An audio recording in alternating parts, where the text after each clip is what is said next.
古仔受訪俾唐詩詠介上熱搜，主持口窒窒淨係問廢問題，一題宣圈反差大到爆超好合。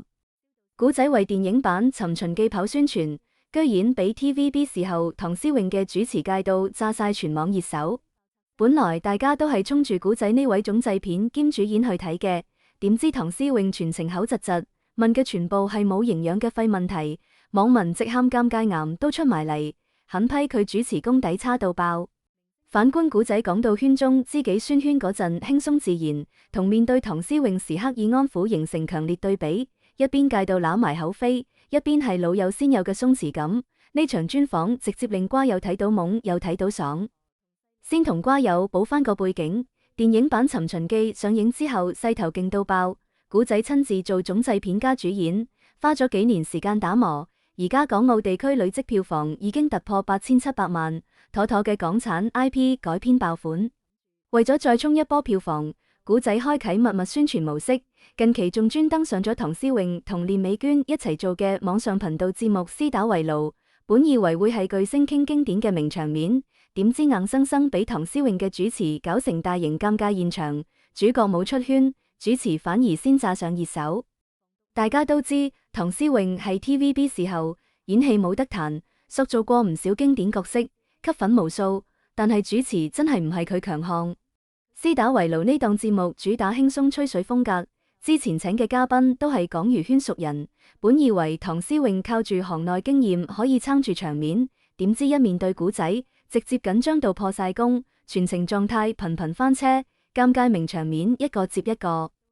專訪一開頭，唐詩詠就想行親切路線，開口就叫古仔天樂，呢個稱呼一出，當場戒晒全場。要知圈內人對古仔唔係叫古生就係叫天樂哥，咁親昵嘅天樂，就連成日同佢搭檔嘅宣圈都好少咁叫。隔籬嘅練美娟當場忍唔住拆台，一臉驚訝反問佢，從未聽過有人咁叫古仔。唐詩詠即時冇晒底氣，唯有勉強解釋想親切啲，仲轉頭問古仔得唔得。好彩古仔情商夠高，全程溫和配合，笑住話冇問題，先至勉強化解咗開場嘅尷尬。但邊個估到呢個只係開始，之後嘅尷尬場面接二連三，唐詩詠嘅緊張好似斷唔到嘅線，全程都冇辦法放鬆落嚟。其實古仔同唐詩詠雖然以前都係 TVB 藝人，但兩人之前幾乎冇交集。今次電影版《尋秦記》係佢哋第一次合作。專訪入面，唐詩詠自己都爆，當初合作嗰陣，比今次專訪緊張100倍，緊張到喊都想喊。仲專登打電話俾好友陳國邦求救，問對方自己應該點算。古仔聽到之後，仲笑住反問佢係咪淨係打俾陳國邦，仲笑佢真是 silly， 語氣入面全部係前輩對後輩嘅包容。反觀唐詩詠，被笑完之後更加緊張，講嘢都開始顛三倒四。作為主持，唐詩詠嘅提問環節更加界到出天際，全程口窒窒唔止。問嘅全部係冇營養嘅廢問題，完全揸唔住重點，唔單止浪費咗同古仔面對面交流嘅機會，仲搞到成個專訪節奏亂晒。本來呢場專訪核心係宣傳《尋秦記》，點知唐詩詠全程走晒歪，問嘅都係同電影無關嘅瑣碎問題，就連古仔自己都忍唔住吐槽，佢嘅提問好似 speed dating 對白，尷尬又冇厘頭。冇計之下，練美娟唯有主動執生，提議先玩個小遊戲暖下場，再繼續傾偈。古仔都好俾面，順勢笑住話唔玩遊戲我唔開心噶，先至勉強緩和咗尷尬氣氛。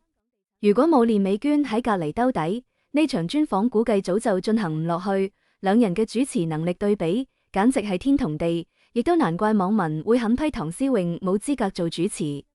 傾到喜好嘅話題時，唐詩詠問古仔中意喜劇定科幻電影。古仔坦白話更加中意喜劇，仲認真分享自己嘅睇法，話拍喜劇比拍科幻片難好多。喜劇需要情景、時間、演員默契同臨場發揮，好多嘢都冇辦法預設。仲坦言以前嘅喜劇係自然嘅幽默，唔係刻意搞出嚟嘅笑點。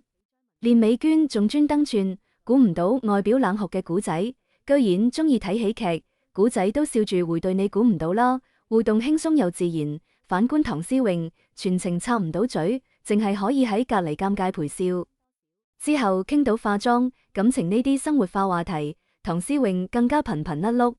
連美娟問唐詩詠幾時會化妝，唐詩詠話有約會嘅時候會化，結果俾連美娟搶白，你仲有 dating 咩？當場將唐詩詠戒到冇嘢講。關鍵時刻都係古仔出手解圍，一邊幫唐詩詠講說話，叫連美娟口下留情，一邊仲專登拖住唐詩詠隻手，問佢有冇對象。唐詩詠乘機撒嬌，叫古仔幫佢介紹對象，先至勉強圓翻個場。傾到肥同脫髮二揀一嘅話題時，古仔嘅回答就好真實，話兩樣都一定會發生，仲坦言自己唔怕肥，因為多年嚟都冇暴肥嘅問題，但脫髮就冇辦法避免，仲話可以試下靠科技幫手，不過堅決唔戴假髮，因為以前拍古裝黏頭套太辛苦。仲專登提到自己喺電視劇版《尋秦記》入面，因為係現代人穿越，所以唔使黏頭套，算係少少回憶殺，亦都令現場氣氛輕鬆少少。最佳嘅名場面都係傾到歌曲嗰段。古仔早年出過2首熱門歌，今期流行同天命最高，尤其係天命最高，隔咗20幾年，依然被網友反覆傳唱，甚至有外國網友2次創作，改成泰文、法文、韓文版本，堪稱古仔嘅黑紅名場面。唐詩詠追問佢有冇想過出第3首經典歌，結果古仔反問佢你有咩高見？一句說話就將唐詩詠問懵咗。只見唐詩詠即時窒晒，口窒窒講唔出嘢，塊面都紅晒，場面尷尬到可以起3間臥室。都係古仔睇出佢緊張，主動安撫佢唔使驚，唔好慌。唐詩詠先至勉強緩過神，解釋自己其實係想問佢有冇新歌計劃。古仔笑住承認有新歌，仲叫大家拭目以待，甚至應唐詩詠要求哼咗2個音。2位主持即時開心到爆，連連話夠啦，女人好易控，我哋好開心，呢場尷尬先至徹底化解。講真，呢場專訪可以順利完成，全靠古仔嘅高情商同包容心。全程面對唐詩詠嘅緊張、失誤同窒聲，佢一啲不耐煩都冇表現出嚟，反而多次主動安撫、主動揾話題，就連專訪開始之前，都專登調咗2位主持準備嘅提問稿，鼓勵佢哋自由發揮，就係怕唐詩詠太緊張，俾稿綁住。呢種細心又體貼嘅舉動，亦都難怪古仔可以喺娛樂圈企咗多年，口碑一直咁好。而呢場專訪入面，最令瓜友合到嘅，都係古仔講到宣萱嗰陣嘅樣。當被問到中意咩類型嘅女仔時，古仔坦白自己中意愛笑、充滿正能量嘅女仔，仲主動提到宣萱，話宣萱雖然唔幽默，但成身都係正能量，無論遇到咩事都好開心。2人相處好簡單，從來冇將對方當異性，係多年互相信任嘅知己。古仔仲忍唔住串，如果宣萱嚟做呢場專訪主持，現場肯定好嘈，同唐詩詠嘅緊張拘謹形成強烈對比。呢句說話一出，即時引發全網熱議，瓜友紛紛話，從呢度就睇得出古仔同宣萱嘅友誼有幾深厚，只有喺最親嘅人面前，先至可以咁放鬆、咁隨意。反觀佢對唐詩詠嘅溫和，更多係前輩對後輩嘅包容，唔係真正嘅熟絡。講到古仔同宣萱，講娛圈嘅瓜友肯定唔陌生，2人算係相識於微時，由1994年開始就喺 TVB 多次合作，餐餐有宋家、天地男兒、刑事偵緝檔案 IV、尋秦記，每一部都係經典。2人亦都由熒幕搭檔，慢慢變成戲外最要好嘅知己。20幾年嚟，情誼從來冇變過。最後想問下各位瓜友，你哋有冇睇呢場尷尬又好合嘅專訪？覺得唐詩詠係真係太緊張，定係冇做準備，能力唔夠？古仔一提宣萱，係咪真係特別鬆弛？你哋撐唐詩詠繼續跨界主持，定係建議佢專心演戲？